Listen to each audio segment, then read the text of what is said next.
Hi friend, welcome to game of फेनिंग। आज की इस वीडियो में काफ़ी सारी इंटरेस्टिंग अपडेट्स जुड़ी हुई हैं जो कि काफ़ी कमाल की होने वाली हैं। तो शुरू से लेकर लास्ट तक इस वीडियो को जरूर देखिएगा। सबसे पहले बात कर लेते हैं रेसलमेनिया 40 किक ऑफ शो के बारे में। जहाँ क्या हुआ वो मैं अपनी वीडियो में ऑलरेडी बता चुका हूँ। Rock, Roman Reigns, Seth Rollins, Cardi roads के बीच जो कुछ हुआ उसने तो भाई हल्ला मचा दिया। वहीं इस हल्ले का WWE को तगड़ा फ़ायदा पहुंचा है और इसका खुद ट्रिपल एच ने बताया है। ट्रिपल एच ने ट्वीट करके बताया कि 100 मिलियन व्यूज़ हैं सोशल प्लेटफॉर्म पे WWE के पहले 12 घंटे में।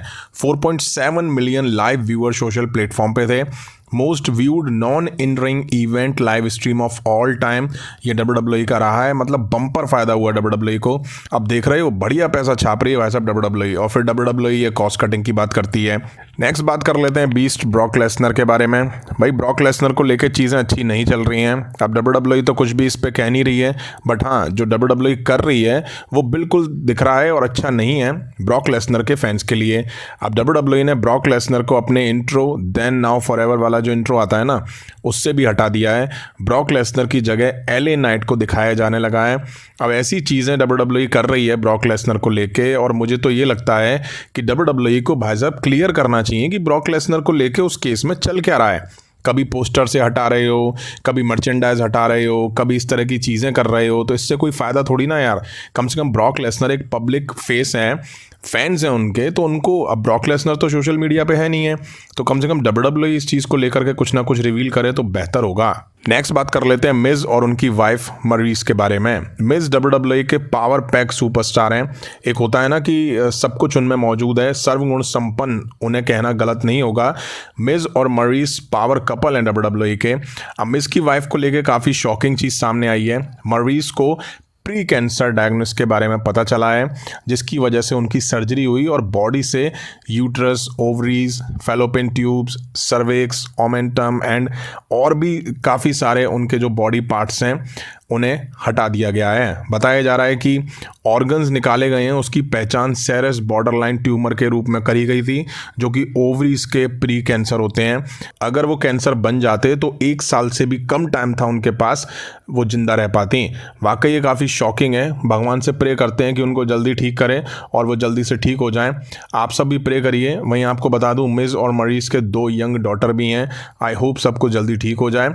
भगवान मिज और मरीज और उनकी फैमिली को स्ट्रेंथ दे। वहीं आपको बता दूं मरीज भी फॉर्मर WWE देवास चैंपियन रह चुकी हैं। आई थिंक साल 2011 में उन्होंने शायद एक्टिव रेसलिंग से नहीं दिखाई दे रही हैं। वो कभी कभी गेस्ट अपीयरेंस वगैरह देती हुई दिखाई दे जाती हैं। नेक्स्ट बात कर लेते हैं सेना और mister money in the bank के बारे में। जैसा कि Damien priest mister money in the bank हैं और अभी तक उन्होंने अपने कैश इन नहीं करा है। वहीं आपको बता दूं अब बस 142 डेज़ यानी कि 142 दिन रह गए हैं उनके पास कैश इन करने के। इससे पहले वो कई बार कैश इन करने का ट्राई कर चुके हैं बट कर नहीं पाए हैं। अब सवाल ये आता है कि उनका कैश इन फेल होगा या नहीं।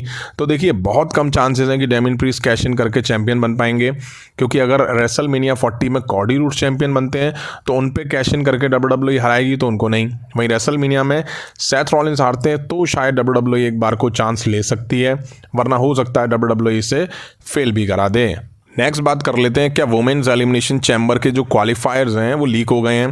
जैसा कि एलिमिनेशन चैम्बर में वुमेन्स के बीच भी हमें एलिमिनेशन चैम्बर मैच दिखना है जिसमें 6 वुमेन्स पार्टिसिपेंट होने वाली हैं, जिसके लिए Becky Lynch, Bianca Blair already qualify कर चुकी हैं।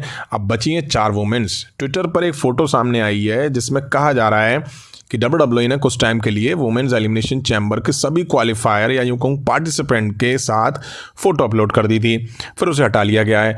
अब आप देख सकते हैं इसमें बची हुई 4 वुमेन्स भी हैं। हालांकि अभी ये ब्लर है फ़ोटो, जिसमें Liv Morgan, Naomi, Jade Cargill और टिफनी स्ट्रैटन है। अभी रियल है या फेक है इसका तो कुछ आइडिया नहीं लग पा रहा है, बट ये चीज़ें सामने आ चुकी हैं। वैसे अगर ये लीक नहीं भी होता तो प्रिडिक्ट कर पाना बहुत आसान है कि ये सभी वुमेन्स ही होने वाली हैं वुमेन्स एलिमिनेशन चैम्बर मैच में। वहीं आपको एक सॉलिड लॉजिक और बता देता हूं इन सभी वुमेन्स का होने का इस चैम्बर मैच में।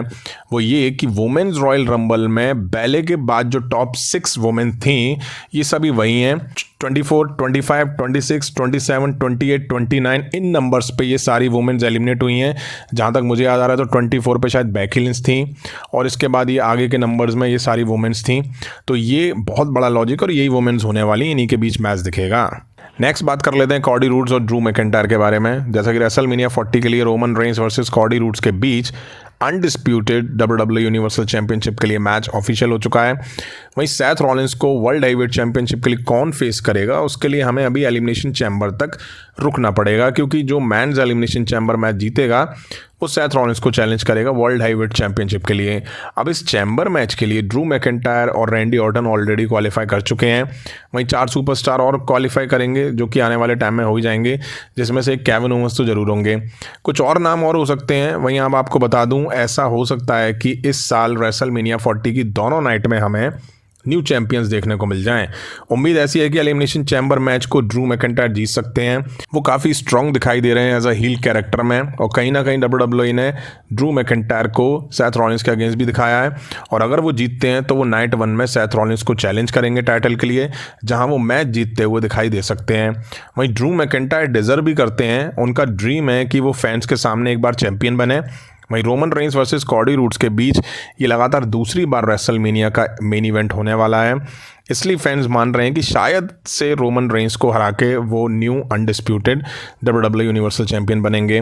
वहीं Drew McIntyre versus Seth Rollins के बीच अगर मैच दिखता है तो वहाँ शॉकिंग चीज़ ये हो सकती है कि डेमियन प्रीस्ट कैश इन करके ड्रू मैकिंटायर का सपना चकनाचूर कर दें, क्योंकि चीज़ें कनेक्टेड तभी लगेंगी। आपको याद हो तो ड्रू मैकिंटायर ने डेमियन प्रीस्ट को कैश इन से भी रोका है और उनके मैच में उनकी हार का कारण भी बने हैं।